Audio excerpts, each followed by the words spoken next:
Guys बहुत दोस्तों का कमेंट आ रहा था कि मैं बार बार टीम लगा रहा हूं लेकिन हमारी टीम जो है रैंक नहीं कर पा रही। क्या गलती हो रही है हम लोगों से जो कि अच्छी खासी टीम भी बना करके हम लोग जीत नहीं पा रहे, मेगा ग्रैंड लीग को हम लोग विन नहीं कर पा रहे। आज उसी के लिए हम खास तौर पर ये वीडियो बनाने वाले हैं। यानी हम लोग देखेंगे आज कि ड्रीम 11 में हैशटैग फर्स्ट रैंक कैसे ला सकते हैं। क्या क्या मिस्टेक कर रहे हैं हम लोग, बार बार क्या क्या गलतियां कर रहे हैं जो कि हमारी टीम बनते हुए भी अच्छी खासी बन रही है टीम, लेकिन कॉम्बिनेशन हम लोग सही नहीं कर पा रहे। सारा एनालिसिस को कर भी रहे, देख भी रहे वीडियो, लेकिन प्रिडिक्शन देखते हुए भी हम लोग टीम को अच्छा रैंक नहीं ला पा रहे हैं। तो हम लोग बात करेंगे कि हमारी टीम में क्या मिस्टेक्स हो रहे हैं, क्या गलतियां हो रही है, हम लोग क्या कर रहे हैं जो कि हमारी टीम में मेगा कॉन्टेस्ट में हमारी रैंक अच्छा नहीं हो रहा है। मैं बता दूं कि मेगा कॉन्टेस्ट खेलने वाले जितने भी हमारे दोस्त थे, तो मेगा कॉन्टेस्ट क्या होता है ना कि कभी कभी आपको वो विन हो सकता है और कभी कभी आप उसमें लॉस भी हो सकते हो। इससे आपको घबराना नहीं है। तो इसमें क्या है, रेगुलर आपको रहना है, क्योंकि ये बड़ा लीग होता है, मेगा कॉन्टेस्ट लीग होता है, करोड़ों का लीग होता है। आप रैंक 1 लाओगे तो करोड़ मिलेगा। तो इसमें क्या है ना कि ज्यादा घबराना नहीं है। अगर रैंक खराब भी हो रही है कभी कभी तो उससे आपको हिस्टेट नहीं होना है। तो आज हम लोग बात करेंगे उसी पॉइंट ऑफ व्यू से कि ड्रीम 11 जो एप्लीकेशन है जिसमें कि आपको 1 करोड़ का विनिंग मिल रहा है, यानी मेगा कॉन्टेस्ट में आपका एक रैंक लाने से 1 करोड़ भी मिल रहा है। तो हम लोग उसके लिए क्या करेंगे ना, उसके लिए थोड़ा मेहनत तो चाहिए, उसके लिए सोचना तो होगा। ऐसे तो 1 करोड़ कोई देगा नहीं आपको, उस लेवल से उस टाइप से आपको टीम का कॉम्बिनेशन बनाना होगा। तो हम लोग देखेंगे कि क्या इंपॉर्टेंट पॉइंट्स है जो कि हमें हर मैच में अप्लाई करना ही चाहिए। हम लोग क्या गलती करते हैं, सबसे पहला अगर पॉइंट में देखूं यहां से, तो वो हमारा पॉइंट होने वाला है, वो है नंबर 1, पिच रिपोर्ट्स।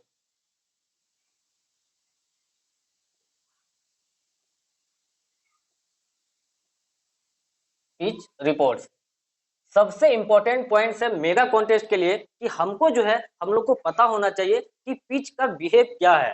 सबसे पहला पॉइंट क्यों, पिच रिपोर्ट्स की अगर मैं बात करूं तो इसमें भी 3 चीजें आती हैं। अगर मैं यहां से देखूं तो यहां से आता है, एक आता है हमारा batting batting friend,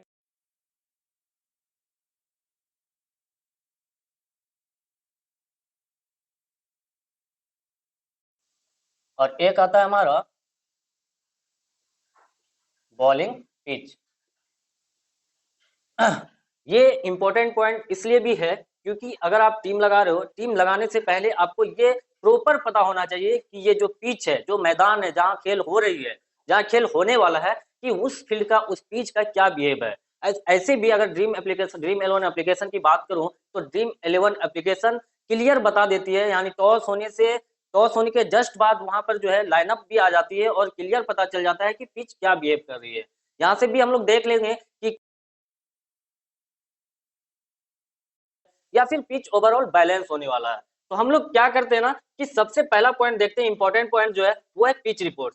batting friendly pitch एक होता है, बैलेंस पिच एक होता है, बॉलिंग पिच। अब हम लोग क्या करेंगे, जैसे बैटिंग फ्रेंडली पिच है तो यहां से हम लोग क्या कर सकते हैं, बैटिंग फ्रेंडली मान के चलो इसका मैं बात करूं, बैटिंग फ्रेंडली पिच की बात करूं तो यहां से आप क्या कर सकते हो, जैसे आप देखो कि बैटिंग फ्रेंडली पिच दिख रही है, यानी लाइनअप के बाद जो है वो क्लियर क्रिक बज या जिसपे भी जहां भी देख रहे हो आप, तो वहां से पता चल जाता है, या फिर मैं भी जो है टेलीग्राम पे दे देता हूँ। तो वहां से क्या करेंगे हम लोग, जैसे अब पता चल गया कि ये बैटिंग फ्रेंडली पिच हो रही है, तो हम लोग क्या करेंगे, बैटिंग फ्रेंडली पिच होगी तो मैं 11 कॉम्बिनेशन, ड्रीम 11 में जो टीम बनती है वो 11 प्लेयर्स की टीम बनती है। आपका दोनों टीमों में कितने प्लेयर्स होते हैं, 22 प्लेयर्स होते हैं।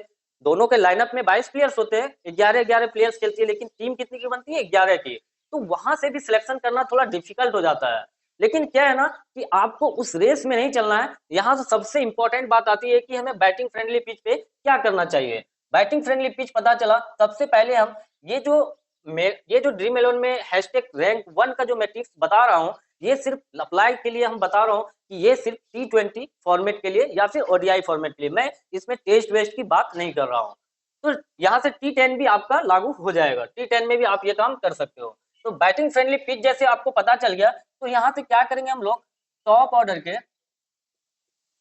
टॉप ऑर्डर बैट्समैन को पिक करेंगे। तो क्या किए कि पिच रिपोर्ट्स के बारे में बता रहे थे, तो बैटिंग फ्रेंडली जैसे मान के चलो पिच होती है, तीन तीन कंडीशन हो सकती है पिच में। पिच क्या हो सकता है, 3 कंडीशन। हमारा पहला पॉइंट क्या, बैटिंग फ्रेंडली पिच भी हो सकती है, बैलेंस पिच भी हो सकती है और बॉलिंग पिच। यही 3 पॉसिबिलिटी जो है वो पिच पर होती है। तो हम लोग क्या करेंगे, अगर ये तीनों पॉइंट्स हम लोगों को सही से पता चल गया ना, तो फिर टीम बनाने में कोई परेशानी नहीं है। फिर आप क्या कर सकते हो, अगर मेगा कॉन्टेस्ट विन नहीं भी कर पा रहे हो तो स्मॉल लीग तो आप आराम से विन कर सकते हो। मेगा कॉन्टेस्ट क्या है ना कि आपको बार-बार उस पे लगा रहना होगा। कोई ये नहीं कह सकता कि मैं एक बार लगाया और मेगा कॉन्टेस्ट विन कर गया, ऐसा नहीं है। जितने भी लोग जीत रहे हैं, मैंने 2-3 से मिला हूँ, तो वो क्या है ना कि बहुत टाइम से वो मेगा कॉन्टेस्ट के लिए खेल रहे हैं, तो कॉम्बिनेशन बना-बना के उससे प्रैक्टिस भी हो जाता है। मेरा जो 5 साल का एक्सपीरियंस है, मैं इसी पे टीम बनाता हूँ। जब भी मैं खेलता हूँ, इसी पॉइंट्स पे टीम बनाता हूँ। मैंने 2 या 3 बार जो है मेगा कॉन्टेस्ट को, 1 बार मेगा कॉन्टेस्ट विन किया और 2 बार जो मैं चूका हूँ। मात्र 2 बार जो है रैंक अच्छी भी थी, लेकिन बाद में थोड़ा-सा मिस्टेक हो गई। तो आप लोग क्या करोगे, क्या मिस्टेक हो रहा है, वो मेरा खुद का एक्सपीरियंस है कि मैं जो खेलता हूँ, मुझसे कहाँ मिस्टेक हुआ या फिर आप क्या सोच रहे हो, मुझे पता है कि टीम लगाने टाइम आप क्या सोच रहे हो। आप क्या देखते हो कि जैसे मान के चलो विराट कोहली है, रोहित शर्मा है, शुभमन गिल है या फिर उधर से मान के चलो जॉस बटलर है, जॉनी बेयरस्टो है, इस टाइप प्लेयर्स को आप क्या करते हो, बाबर आजम है, इस टाइप का प्लेयर्स आपको माइंड में चलता है कि इसे ही पिक करके चले जाना है। लेकिन यहीं पर मिस्टेक करते हैं हम लोग कि जैसे विराट कोहली को पिक कर लिए हम लोग, ये तो कोई जरूरी नहीं कि विराट कोहली हर मैच में स्कोर करेगा, ऐसा तो नहीं है। इसलिए कभी-कभी क्या होता है, विराट कोहली भी फ्लॉप होता है, बाबर आजम भी फ्लॉप होता है, तो उसी को लोग क्या करते हैं ना, यहीं पर गेम चलता है, यहीं पर मेगा कॉन्टेस्ट का गेम चलता है, यहीं पर ध्यान रखता है वो जो होते हैं ना रिस्की बॉय, रिस्की नहीं बोलते हैं कि रिस्क ले रहा है, जब तक आप रिस्क नहीं लोगे, मैं खुद बता रहा हूँ कि रिस्क नहीं लोगे तो यहाँ पर मेगा कॉन्टेस्ट आप विन नहीं करोगे। उसमें रिस्क ये है कि आप जो सोच रहे हो ना कि 49 का टीम लगा रहा हूँ, 49 वापस आ जाना चाहिए, तो इसके लिए मेगा कॉन्टेस्ट नहीं है, बिल्कुल नहीं है। जो कोई सोच रहा है कि 49 का लगा रहा हूँ, कम से कम 49 वापस भी आ जाना चाहिए, तो ऐसे में जो है आप मेगा ग्रैंड लीग विन नहीं करोगे। तो उसमें क्या रिस्क ये लेना है कि जैसे विराट कोहली का सिलेक्शन परसेंटेज 90% है, वहां पर उसको ड्रॉप कर देना है। किसी टीम में जैसे मान के चलो आप 5 टीम का कॉम्बिनेशन बना रहे हो, मिनिमम ग्रैंड लीग के लिए तो 4 से 5 टीम लगाना ही होगा। अगर आप 5 टीम का कॉम्बिनेशन लगा रहे हो, उसमें क्या है ना 2 टीम में आप विराट कोहली को ही ड्रॉप कर दो। उसका क्या है ना कि विराट कोहली अगर उस मैच में अगर वो फ्लॉप हो जाता है और उनका कैप्टेंसी भी आप जानते ही होंगे 30%, 35%, 40% कैप्टेंसी रहता है उनका सिलेक्शन, तो उसमें क्या होगा कि वो सारे प्लेयर्स जो आपके साथ जो खेल रहे हैं, आपके साथ जो कॉन्टेस्ट लगाए हैं, उन सारों का आप सारों को छोड़ करके आप सीधा आगे निकल जाओगे। अगर विराट कोहली फ्लॉप होता है तो आप विराट कोहली को अगर ड्रॉप कर रहे हो तो वहां से आप डायरेक्ट ऊपर जाओगे, यानी आपकी रैंक जो है डायरेक्ट नीचे से ऊपर होगी। तो इसीलिए बोलते हैं ना कि रिस्क लेना होगा, रिस्की बनना होगा। अगर मेगा कॉन्टेस्ट खेल रहे हो तो वहां पर आपको रिस्क उठाना होगा। ये सोचकर अगर लगाओगे कि 49 लगा रहे हैं, 49 आ ही जाए तो अच्छा है। तो ऐसे में उन व्यूअर्स के लिए मैं बिल्कुल नहीं बोल रहा हूँ कि वो मेगा कॉन्टेस्ट खेले। वैसे में मेगा कॉन्टेस्ट विन करने का प्रोबेबिलिटी बहुत खत्म ही हो जाता है, यानी चांस नहीं है फिर। तो यहाँ से हम लोग देखते हैं बैटिंग फ्रेंडली। मैंने 3 पॉइंट्स बताए पिच रिपोर्ट्स का। सबसे मेन इंपॉर्टेंट बात जो होती है ना दोस्तों, वो होती है बैटिंग फ्रेंडली। यानी बैटिंग फ्रेंडली यानी पिच रिपोर्ट्स के बारे में बताऊं तो वो होती है पिच रिपोर्ट्स। पिच रिपोर्ट्स अगर आपको क्लियर मालूम हो जाए तो यहाँ से इजी आप बना सकते हो टीम। जैसे यहाँ से मैंने क्या लिखा, batting friendly pitch, balance pitch और बॉलिंग पिच, तीन ही तो कंडीशन होते हैं ना पिच में। उसके बाद यहाँ क्या करना है, जैसे पता चल गया कि टॉप बैटिंग फ्रेंडली पिच है तो हम लोग क्या करेंगे, पता तो चल ही जाता है आप लोग का ड्रीम एप्लीकेशन में, ड्रीम 11 के एप्लीकेशन में क्लियर पता चल जाता है बैटिंग फ्रेंडली है या फिर बॉलिंग फ्रेंडली है, या फिर आप क्रिक बज में गूगल से आप देख सकते हो पिच का क्या बिहेव है। तो या फिर मैं भी टेलीग्राम पे देता हूँ तो वहां से पता चल जाता है कि बैटिंग फ्रेंडली है, बॉलिंग या फिर बैलेंस पिच है। यहाँ से पहला पॉइंट अगर बात करूं तो वो बैटिंग फ्रेंडली है। तो बैटिंग फ्रेंडली में हमें क्या करना है, टॉप ऑर्डर के बैट्समैन को पिक करना है। कितना टॉप ऑर्डर के बैट्समैन आपको पिक करना है, वो हो गया हमारा 3 से 5, नहीं 3 से मैं 4 लूंगा। टॉप ऑर्डर के बैट्समैन जो है मैं 3 से 4, 3 से 4 बैट्समैन क्या करने, मुझे टॉप ऑर्डर के बैट्समैन को सिलेक्ट करना है। अब उसके बाद यहाँ क्या करना है, ये 3 से 4 हो गए और यहाँ पर अब क्या करना है कि 3 से 4 में वैसे बैट्समैन को चूज करना है जो कि टॉप ऑर्डर में बैटिंग भी करे और अच्छे खासे रिदम में भी हो, यानी फॉर्म में भी वो चल रहे हो। यानी आपको ये भी देखना है कि किस टीमों से मैच हो रही है, टीम कैसा है, नेक्स्ट टीम मतलब अगेंस्ट टीम कैसा है, वो अगेंस्ट टीम के प्लेयर अगेंस्ट टीम के खिलाफ कैसा बिहेव कर रहा है, उन प्लेयर्स कैसा परफॉर्मेंस कर रहा है। ये भी तो काफी इंपॉर्टेंट बात है ना कि जो टीम है दो टीम, टीम ए और टीम बी अगर खेल रही है तो अगेंस्ट टीम कैसा है, अगेंस्ट टीम का बॉलर्स कैसा है, तो वो भी तो मायने रखता है ना कि अगेंस्ट टीम क्या परफॉर्मेंस कर रही है। तो यहाँ से हम लोग क्या करेंगे, टॉप ऑर्डर के बैट्समैन को पिक करेंगे, 3 से 4 बैट्समैन टॉप ऑर्डर के पिक करेंगे। अब ये हो गई हमारी बैटिंग फ्रेंडली पिच। अब यहाँ से अगर बात करूं मैं, 3 से 4 हो गए, अब यहाँ से ये हो गए बैट्समैन, ये हो गए हमारे 5 बैट्समैन लेने हैं, 3 प्लेयर्स को ऑलराउंडर सेक्शन से लेने हैं, 8 हो गए हमारे, 3 प्लेयर्स होंगे बॉलर सेक्शन से, और यहां से हो गया 8, और यहाँ होंगे 3 प्लेयर्स, वो होंगे बॉलर सेक्शन से, बॉलर्स। तो यहाँ से हमारा कॉम्बिनेशन क्या हो गया, 5 3 8 3 11, यानी अगर टीम जो बनती है वो 11 प्लेयर्स की टीम बनती है, यानी दोनों टीमों में 11 प्लेयर्स होते हैं, वहां से हमें सिलेक्शन करनी पड़ती है, टोटल 22 प्लेयर्स में से 11 प्लेयर्स की टीम बनानी पड़ती है। तो यहाँ से हमारा कॉम्बिनेशन हो गया, कब ये जो लागू होगा, ये कब होगा, ये हमारा होगा जब बैटिंग फ्रेंडली पिच होगी। हम लोग क्या करेंगे, 5 बैट्समैन सेक्शन से लेंगे टॉप ऑर्डर के, और 3 प्लेयर्स लेंगे ऑलराउंडर सेक्शन से, और 3 प्लेयर्स लेंगे हम लोग बॉलर सेक्शन से। तो ये तो होगी दोस्तों बैटिंग फ्रेंडली पिच। अब हम लोग देखेंगे कि बैलेंस पिच पे क्या रोल होता है। बैलेंस पिच हम लोग को देखना है कि वहां से क्या करना है। बैलेंस पिच, जैसे यहाँ बात करूं मैं, ये अभी मिटा दे रहा हूं मैं, यहां से अगर बात करूं बैलेंस पिच पे क्या करना है, बैलेंस पिच, ये हमारा बैलेंस पिच है, और ये हो गया हमारा, यहां से क्या है, ये हो गया हमारा बैटिंग फ्रेंडली पिच, और ये हो गया हमारा बैलेंस पिच। बैलेंस पिच पे हमें क्या करनी है, सबसे पहले तो बैलेंस पिच। बैलेंस पिच क्या होता है, बैलेंस पिच उसे बोलते हैं जहां बैट्समैन को भी मदद है और बॉलर्स को भी मदद है। यानी आपको ये भी चेक करना है कि कौन से बॉलर्स उस फील्ड पे अच्छे कर रहे हैं, पेसर्स को ज्यादा एडवांटेज है या फिर स्पिनर्स को ज्यादा एडवांटेज है। तो हम लोग देखेंगे सबसे पहले बैलेंस पिच पे, तो यहाँ पर कॉम्बिनेशन क्या करना होगा, आपको कंप्लीट इक्वल इक्वल करके चलना पड़ेगा। जैसे यहाँ बैलेंस पिच आई तो हम लोग क्या करेंगे, बैलेंस पिच में टॉप ऑर्डर के, जैसे टॉप ऑर्डर्स बैट्समैन, बैट्समैन आपको कितने लेने हैं, 2। टॉप ऑर्डर के बैट्समैन कितने लेने हैं, 2, ये हो गए बैट्समैन।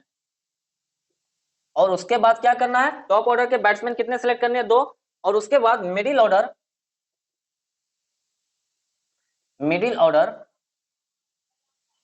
ऑर्डर बैट्समैन आपको लेने हैं 2। हमें क्या किया, टॉप ऑर्डर के जो बैट्समैन है यानी ओपनिंग या फर्स्ट पोजीशन के जो बैट्समैन है उसे 2 चूज करना है, फिर मिडिल ऑर्डर के बैट्समैन हमें 2 चूज करना है। मिडिल ऑर्डर बैट्समैन क्या होता है, जो कि मान के चलो मिडिल ऑर्डर में कौन आते हैं, जैसे इंडिया टीम से अगर बात करूं मिडिल ऑर्डर की, तो मिडिल ऑर्डर में सूर्य कुमार आते हैं ओडीआई में, या फिर और बात करूं मैं तो मिडिल ऑर्डर में जैसे आ गए हमारे ऋषभ पंत हो गए, ये सब मिडिल ऑर्डर के बैट्समैन है। तो मिडिल ऑर्डर में हमें क्या करना है, 2 प्लेयर्स को लेकर चलना है, कहां पर, जहां बैलेंस पिच हो, यानी बॉलर्स को भी एडवांटेज है और फिर बैट्समैन को भी एडवांटेज है। तो यहाँ से टॉप ऑर्डर के बैट्समैन 2 लिए हैं मैंने, कम लिया है, और मिडिल ऑर्डर के बैट्समैन 2 लिए हैं। ये इंपॉर्टेंट बात है दोस्तों, ये सारी बातें जो है वो क्या होता है ना कि पता नहीं होता है, इसलिए हम लोग बार बार हार जाते हैं। 49 की लीग लगा रहे हैं, 49 की कॉन्टेस्ट ज्वाइन कर रहे हैं, फिर या तो वापस आ रहा है फिर नहीं आ रहा है, तो उससे हम लोग क्या होना, घबरा जा रहे हैं। लेकिन घबराना नहीं है, आपको कॉम्बिनेशन को बनाते रहना है, चेंज करते रहना है। डिफरेंशियल जब तक आप डिफरेंट नहीं करोगे तो मेगा कॉन्टेस्ट नहीं जीत सकते। आपको भीड़ से अलग चलनी है, जो सबको ही लेके जा रहा है उसे आप किसी किसी टीम में ड्रॉप करो। रोहित शर्मा को सबको ही लेके जाता है, लेकिन रोहित शर्मा ऐसा तो नहीं है कि हर मैच में वो 50 करेगा या सेंचुरी करेगा, ऐसा तो नहीं है। मेन प्लेयर्स भी होते हैं जो कि 0 पे डक पे आउट होते हैं। तो ये सब चीजें पॉइंट आपको माइंड में रखना होगा। उसके बाद मिडिल ऑर्डर बैट्समैन 2 हो गए हमारे। अब यहाँ से अगर बात करूं, मिडिल ऑर्डर हो गए, फिर ऑलराउंडर बात करूं मैं, ऑलराउंडर सेक्शन। ऑलराउंडर सेक्शन से मुझे क्या करने हैं, ऑलराउंडर सेक्शन से मुझे करने हैं कि ऑलराउंडर सेक्शन से मुझे 3 प्लेयर्स को चूज करने हैं, 3 प्लेयर्स। यहां से मुझे क्या करना है, ऑलराउंडर सेक्शन वो 3 प्लेयर्स को चूज करना है। अब यहां से मैं 2 और 2 4 और 3 7, तो ये हो गए 3। मैं जो बोल रहा हूं, या तो आप 3 से या 4 कर सकते हो, 3 या 4, यहां से 3 से 4 प्लेयर्स आप ऑलराउंडर सेक्शन से चूज कर सकते हो। अब ये हो गया हमारी ऑलराउंडर सेक्शन। अब हम लोग देखेंगे bowler section. Bowler section, bowler section क्या कर सकते हो, यहां से मान के चलो ऑलराउंडर सेक्शन में 4 प्लेयर्स, 4 और 4 8, यहाँ बॉलर सेक्शन से आप 3 प्लेयर्स को चूज कर सकते हो, 3 प्लेयर्स। तो दोस्तों काफी इंपॉर्टेंट बात है, मैंने बैलेंस पिच के लिए क्या बताया, टॉप ऑर्डर के बैट्समैन 2 लेने हैं, उसके बाद मिडिल ऑर्डर, जो मिडिल ऑर्डर में बैटिंग आती है जिनकी, उससे आपको 2 चूज करनी है। अब यहाँ से ऑलराउंडर सेक्शन जो होते हैं वो बैलेंस पिच पे काफी इंपॉर्टेंट बात है। ऑलराउंडर सेक्शन क्यों इंपॉर्टेंट है, वैसे ऑलराउंडर सेक्शन, वैसे प्लेयर्स जो कि आपके ओवर्स भी कंप्लीट कर रहे हैं, 4 ओवर, यानी T20 की बात करो तो 4, और ओडीआई की बात करो तो 10 ओवर यानी 10 ओवर। तो वैसे ऑलराउंडर जो अपने स्पेल के कंप्लीट ओवर्स भी कर रहे हैं और टॉप ऑर्डर में बैटिंग भी हो रही है। तो यहाँ से हमें क्या करना है, ये ऐसे प्लेयर्स को चूज करनी है। फिर बॉलर सेक्शन से मुझे 3 प्लेयर्स, वो 3 प्लेयर्स ऐसे होंगे जो कि आप उनका फॉर्म भी देखोगे या फिर रिसेंट फॉर्म देखोगे या फिर आप हेड टू हेड का रिकॉर्ड देखोगे। जब वो दोनों टीमें खेलती होगी आपस में तो क्या परफॉर्मेंस है इन बॉलर्स का, वैसे बॉलर्स को आपको चूज करनी है। तो ये था इंपॉर्टेंट बात बैलेंस पिच का। अब हम लोग बात करेंगे जो इससे भी ज्यादा इंपॉर्टेंट है, वो बात करेंगे हम लोग किसका, यहां से मैं बात करूं, कितने मिनट का वीडियो हुआ था, 20 मिनट हो गया, नहीं रहे की है, हाँ यहाँ से हो गया। अब दोस्तों हम लोग बात करेंगे बॉलिंग सेक्शन, यानी बॉलिंग पिच। यानी अगर पता चल रहा है, यहाँ 3 कंडीशन मैंने बताया, एक बैटिंग फ्रेंडली, एक बैलेंस, एक बॉलिंग पिच। 3 ही तो कंडीशन होता है ना पिच का, या तो फिर फुल्ली बैटिंग फ्रेंडली होती है, या फिर बैलेंस होता है, यानी या तो फिर आपका बॉलिंग फ्रेंडली पिच होती है। जहाँ का स्कोर देखोगे T20 में 99 पे 10 विकेट हो रहे हैं, 100 पे 10 विकेट जा रहे हैं, इसे ही बोलते हैं हम लोग बॉलिंग फ्रेंडली पिच। तो यहाँ से हम लोग क्या करेंगे, bowling friendly pitch, bowling friendly pitch. अब यहां से इंपॉर्टेंट बात है, इंपॉर्टेंट बात ये है कि बॉलिंग फ्रेंडली पिच पे क्या होता है। जैसे आपको पता चल गया कि पिच का बिहेवियर जो है वो बॉलिंग फ्रेंडली है, तो आपको सबसे पहला पॉइंट ये देखना है कि यहाँ पेसर्स को ज्यादा एडवांटेज है। पेसर्स, पेसर्स एंड स्पिनर, दो ही तो बॉलर होते हैं ना, पेसर्स और स्पिनर, स्पिनर। यहाँ हमें देखना है सबसे पहला पॉइंट कि पेसर्स को एडवांटेज ज्यादा है या फिर स्पिनर्स को एडवांटेज ज्यादा है। उसके बाद देखना है मुझे यहाँ पर क्या चूज करनी है। सबसे पहले तो मैं बात करूं टॉप ऑर्डर की बैट्समैन की, ये सबसे इंपॉर्टेंट बात है, पेसर्स को ज्यादा एडवांटेज है या फिर स्पिनर्स को। टॉप ऑर्डर की बात करूं, टॉप ऑर्डर बैट्समैन, यहाँ से टॉप ऑर्डर बैट्समैन मुझे कितने चूज करने हैं, यहाँ से अगर बात करूं तो टॉप ऑर्डर के बैट्समैन मुझे लेने हैं, वो लेने हैं हमें सिर्फ 1 से 2 प्लेयर्स, 1 से 2 प्लेयर्स चूज करनी है। उसके बाद टॉप ऑर्डर में मैं ज्यादा प्लेयर्स इसलिए नहीं बता रहा हूं कि 1 से 2 प्लेयर्स वैसे प्लेयर्स को आप लो जो कि रिदम में हो, जो फॉर्म में चल रहे हो, जो रुक के थोड़ा बैटिंग करता हो। यानी वो बैट्समैन आपको सिलेक्ट नहीं करनी है जो कि आर पार की कहानी कर रहा हो, यानी आया और गया। वैसे प्लेयर्स को आपको नहीं चूज करना है, जो कि लय में खेलता हो, जो कि कॉन्फिडेंट होकर खेलता हो, जो यानी रुक के खेलने वाला प्लेयर्स हो। जैसे मैं बात करूं विराट कोहली का, तो विराट कोहली क्या है कि वो फॉर्मेट को देख के, रुक के, समझ के खेलता है। यानी जैसे पृथ्वी शॉ की बात करूं मैं, तो पृथ्वी शॉ क्या है ना कि जहां पर बॉलिंग फ्रेंडली पिच होगी वहां पर वो ज्यादा स्कोर नहीं कर पाएगा, क्योंकि वो क्या करता है, हिट एंड मिस का कहानी है, यानी आना और जाना, यानी उसको बैट चलाना है। तो वैसे प्लेयर्स को चूज नहीं करना है, यहाँ से चूज करना है वैसे प्लेयर्स जो कि फुली कॉन्फिडेंट हो और वो रुक के थोड़ा बैटिंग करे। तो ये हो गया हमारा टॉप ऑर्डर बैट्समैन। अब मिडिल ऑर्डर की बात करूं, middle order, middle order batsman, सबसे पहले तो मैं बैट्समैन देख रहा हूँ मिडिल। यहाँ पर बता दूं कि बैट्समैन जो बोल रहा हूँ मैं, उसमें आपका विकेट कीपर भी आ जा रहा है। यानी विकेट कीपर क्या होते हैं ना, बैट्समैन ही होते हैं, बॉलिंग नहीं करते हो। तो यहाँ पर बैट्समैन की अगर बात कर रहा हूँ तो वहां पर विकेट कीपर भी आ रहा है। तो यहाँ से देखेंगे हम लोग middle order batsman.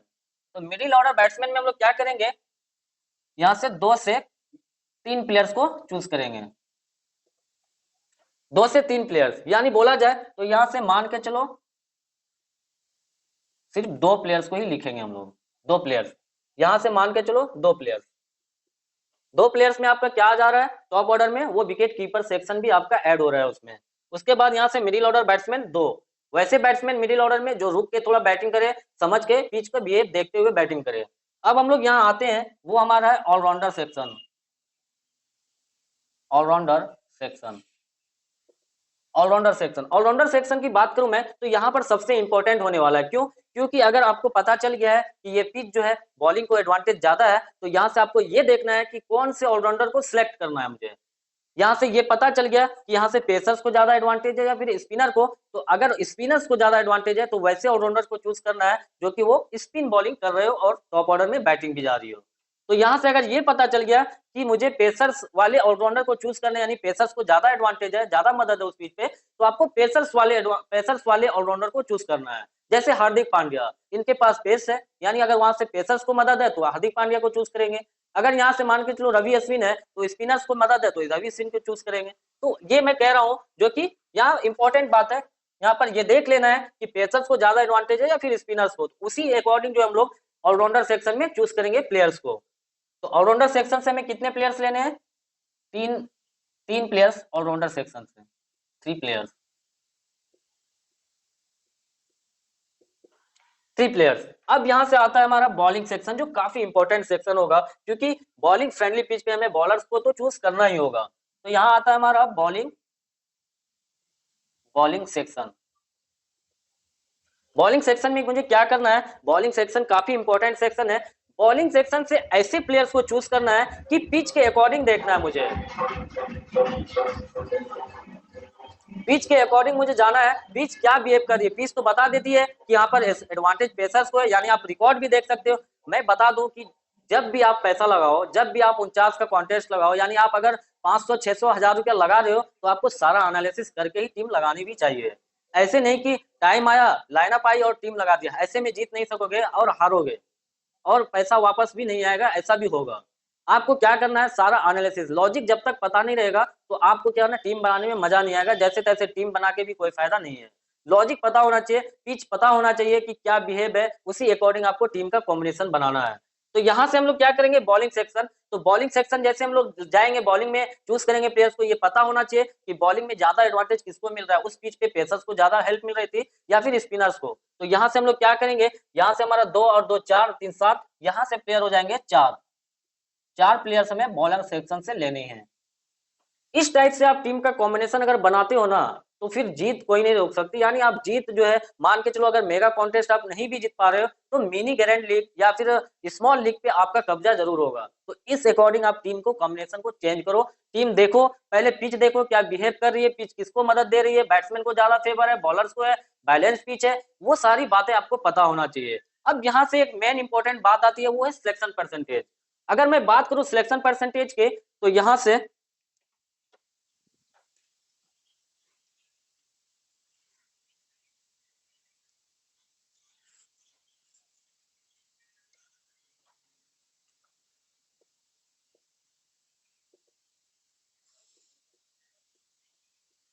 Selection percentage काफी दोस्तों इंपॉर्टेंट बात है, क्योंकि सारे चीजों का गेम तो इसी पे निर्भर करता है। क्यों क्यों बोल रहा हूं मैं ऐसा? क्योंकि मैंने क्या बताया, मेगा ग्रैंड लीग के लिए सिलेक्शन परसेंटेज काफी इंपॉर्टेंट पॉइंट्स होते हैं। अगर मैं पिच का रिपोर्ट्स, तो वो तो पहला टर्म था, क्योंकि पिच का रिपोर्ट्स तो आपको आना ही चाहिए। उसके बाद आता है सिलेक्शन परसेंटेज, यहीं पर मार खाते हैं सब, यहीं पर जो है टीम में गड़बड़ हो जाता है। क्या गड़बड़ हो जाता है? मैं देखता हूँ रोहित शर्मा का ओपनिंग सेक्शन में भी है, उनका सिलेक्शन भी अगर 80 है, तो उसे कोई ड्रॉप नहीं करना चाहता। खास करके वो लोग जो न्यू न्यू यूजर्स है, यानी नए आए हैं वो खेलने के लिए, वो तो चाहेगा कि नहीं रोहित शर्मा को लेके ही चलना है। ऐसा तो नहीं है कि रोहित शर्मा हर मैच में स्कोर करता है, ऐसा तो नहीं है। किसी मैच में चला तो किसी मैच में डक में भी जाता है, जीरो पे भी जाता है, ऐसा तो नहीं है। हर मैच में वो परफॉर्मेंस करके देगा। जैसे विराट कोहली की बात करूं, ऐसा नहीं है कि हर मैच में वो विराट कोहली सेंचुरी मारेगा, हर मैच में 50 स्कोर करेगा, ऐसा कोई जरूरी नहीं है। ऐसा नहीं भी होता है, आप देखे होंगे, ऐसा नहीं होता है। तो यहाँ से सिलेक्शन परसेंटेज की बात करूं, अगर आप 11 प्लेयर्स का कॉम्बिनेशन है टीम में, 11 प्लेयर्स होते हैं ना टोटल टीम में, 11 प्लेयर्स, यहाँ से मुझे क्या करने हैं? 2 से 3 प्लेयर्स जो लेने हमें, वो लेने हैं। सबसे पहला मैं लिख रहा हूं 11 प्लेयर्स का जो कॉम्बिनेशन है, 2 से 3 प्लेयर्स मुझे लेने हैं। वो लेने हैं मुझे 70 से 80 या फिर 70 से 90% प्लेयर्स को।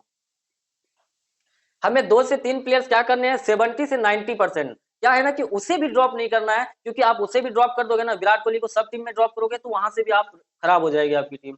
क्योंकि ऐसा नहीं है कि विराट कोहली हर मैच में नहीं मार सकता, ऐसा भी तो नहीं है। तो क्या करना है? टीम अगर 5 का कॉम्बिनेशन लगा रहे हो, तो उसमें क्या करना है? 70 से 19% वाले प्लेयर्स को आपको 2 से 3 प्लेयर्स को चूज करने, यानी मान के चलो 3 प्लेयर्स को चूज करनी है। अब यहाँ से अब आता है हमारा 70 से 90% वाले प्लेयर्स कितने करने हैं? 70% टू 90% कितने करने हैं? 3 प्लेयर्स।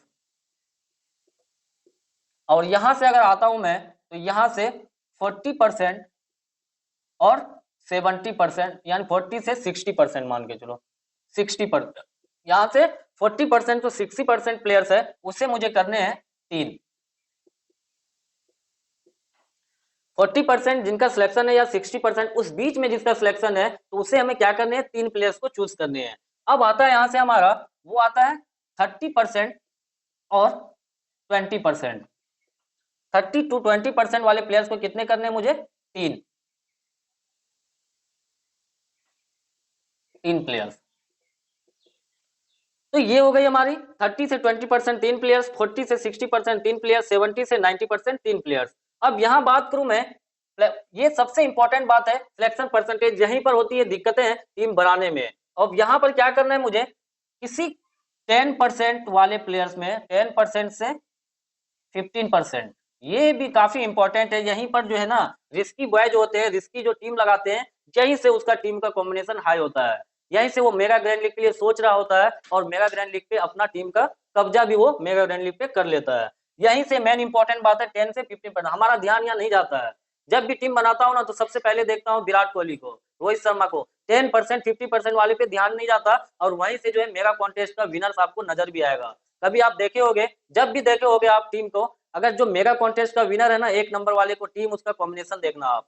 टीम का कॉम्बिनेशन में कुछ ऐसे भी प्लेयर्स दिखेंगे जिसे हमने माइंड में लिया ही नहीं था और वो उसको ले करके चला होगा और कैप्टन वाइस कैप्टन भी रखा होगा।